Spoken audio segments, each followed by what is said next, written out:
हम राम के विरोधी नहीं है, आपके विचारधारा के विरोधी है। मैं 15 साल से मुंबई में हूँ। आज मैं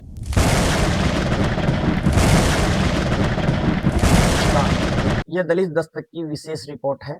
आज हम बात कर रहे हैं बिहार विधानसभा चुनाव 2025 के बीच भोजपुरी सुपरस्टार और राष्ट्रीय जनता दल के उम्मीदवार खेसारी लाल यादव के जो उन्होंने अपने ऊपर लगे नचनिया वाले तंज पर दिया।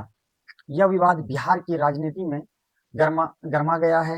यहाँ सत्ताधारी एनडीए के नेताओं ने खेसारी लाल को निशाना बनाया, लेकिन खेसारी ने पलटवार करते हुए विकास, रोजगार और पलायन रोकने पर जोर दिया।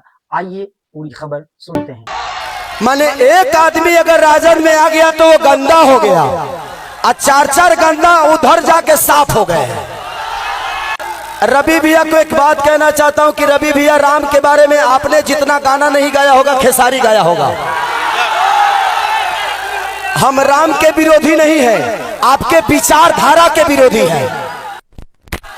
प्लीज आप सब सवाल जरूर करना कि भाई बात करनी है तो रोजगार पे बात करो, हिंदू मुसलमान पे नहीं। हमें लड़ाओ मत, हम ऑलरेडी अपने गरीबी से लड़ रहे हैं, जूझ रहे हैं। इन्होंने एक काम सही किया है, इस 20 साल में हर उस माँ को बेटा से दूर कर दिया, हर उस पत्नी को पति से दूर कर दिया, हर उस बेटा को अपने बाप से दूर कर दिया। ये यही किए हैं। तो बस मैं यही चाहता हूं, क्योंकि देखिए यहाँ पे बहुत सारे हमारे बड़े भाई बैठे हैं और भैया को बहुत सारा सभा करना है, बहुत लोगों से मिलना है, समस्या जो है उसके लिए बात करनी है। तो अब की बार तेजस्वी सरकार, अब की बार बस जो भी मीडिया वाले भाई हैं, मैं आप सबसे भी रिक्वेस्ट करता हूं ना कि एनडीए के नेताओं से ये पूछो कि आपने रोजी रोजगार बिहार को कितना दिया। सनातन भाई, रवि भैया को एक बात कहना चाहता हूं कि रवि भैया, राम के बारे में आपने जितना गाना नहीं गाया होगा खेसारी गाया होगा। हम राम के विरोधी नहीं है, आपके विचारधारा के विरोधी हैं। हम नीतीश चाचा के दुश्मन नहीं हैं, उनके हम भी भतीजा है, लेकिन उनके बिहार के लिए जो गंदी सोच है उसके विरोधी है। हमें आज खेसारी लाल यादव मुंबई क्यों गया? अगर बताइए, मैं 15 साल से मुंबई में हूं, आज मैं अपने माँ बाप से दूर क्यों हुआ? उसका कारण सिर्फ एनडीए सरकार है। अगर एनडीए सरकार कलाकारों के लिए व्यवस्था की होती तो शायद खेसारी लाल यादव मंगरू यादव से, मधुद्रा देवी से दूर नहीं गया होता। मेरे पास पैसे हैं, मैं अपने बच्चों का भविष्य तय कर सकता हूं, लेकिन आप अपने बच्चों के भविष्य एक सरकार से तय कराना चाहते हैं तो इस बार हम बिहार बदलेंगे, वो सरकार बदलेंगे, अब व्यापार बदलेंगे और इतिहास बनाना है। मैं जानता हूं कि लोग कहते हैं कि खेसारी ने बहुत गंदा गाना गाया। अरे भाई, मेरे से ये बता दो कि ठीक है मैंने गाया, आप आसाराम बाबू के चेला हो? माने एक आदमी अगर राजद में आ गया तो वो गंदा हो गया, और चार गंदा उधर जाके साफ हो गए हैं। वो दिन भर गंगा जल में डुबकी मारते हैं। विषय वो नहीं है। मेरे गाने के वजह से शिक्षा का व्यवस्था खराब हुआ है, मेरे गाने के वजह से रोजगारी बेरोजगारी में बदली है, मेरे गाने के वजह से अस्पताल नहीं बन रहा है, मेरे गाने की वजह से अपने लोग अपने गांव को छोड़ के प्रदेश जा रहे हैं। तो फिर इसमें गाना कहाँ गया भाई? वो संगीत का विषय है और लोग वोट देके मुझे नेता नहीं बनाए हैं, आपको बनाए हैं। मेरा गाना लोग सुनता है तो मैं बस, हम सब भाई इस बार बिहार बदलेगा ना। अरे पगले, थोड़ा सा हल्ला करके बताओ। I love you. और मैं भैया से, आप कुर्सी पे बैठ गए हैं और हम लोग भैया को राजा बनाएंगे ना। एक बात, मैं कल रैली कर रहा था तेजस्वी भैया, तो 3-4 प्रशासन के लोग हमसे आकर बोले कि आपकी सरकार बन रही है भैया, तो तेजस्वी भैया से कहिएगा कि हम लोगों का जो वेतन है ना, और जो हम लोगों का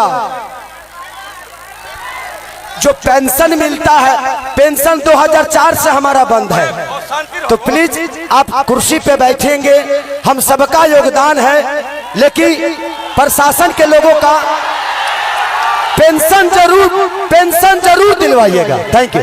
बिहार के छपरा विधानसभा सीट से राष्ट्रीय जनता दल के टिकट पर चुनाव लड़ रहे भोजपुरी अभिनेता खेसारी लाल यादव ने हाल ही में एक चुनावी सभा में बिहार के उप मुख्यमंत्री सम्राट चौधरी और बीजेपी सांसद रवि किशन पर सीधा हमला बोला।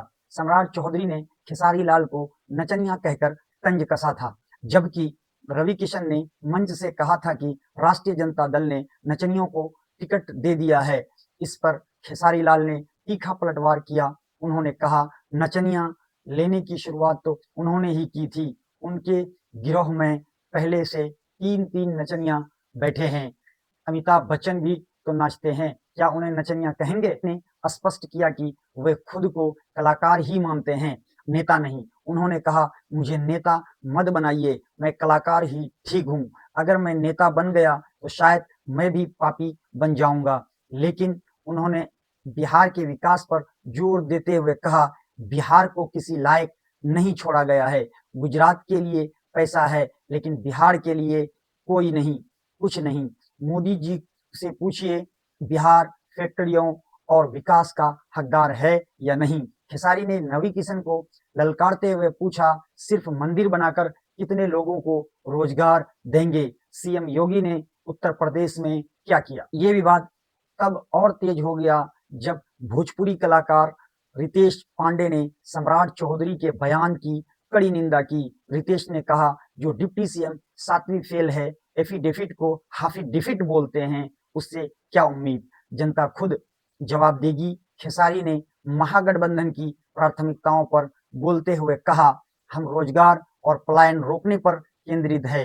विपक्ष तो मंदिर मस्जिद हिंदू मुस्लिम में उलझ रहा है। मुझे एक मौका दो, 20 महीने में बिहार बदल दूंगा, नौकरियां भरमार होंगी, पैसों की बारिश। के अनुसार यह विवाद दलित और पिछड़े वर्ग के बीच छपरा की राजनीति को प्रभावित कर रहा है।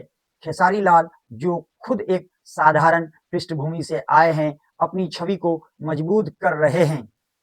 वे कहते हैं, मैं जमीन से जुड़ा हूं, स्टारडम सर पर नहीं चढ़ने दूंगा। वक्फ बिल जैसे मुद्दों पर भी उन्होंने डिप्लोमेटिक जवाब दिया, कहा कि सरकार बनते ही इसे संभाला जाए। बिहार चुनाव में ये लड़ाई अब जाति, कलाकारिता और विकास के बीच की जंग बन गई है।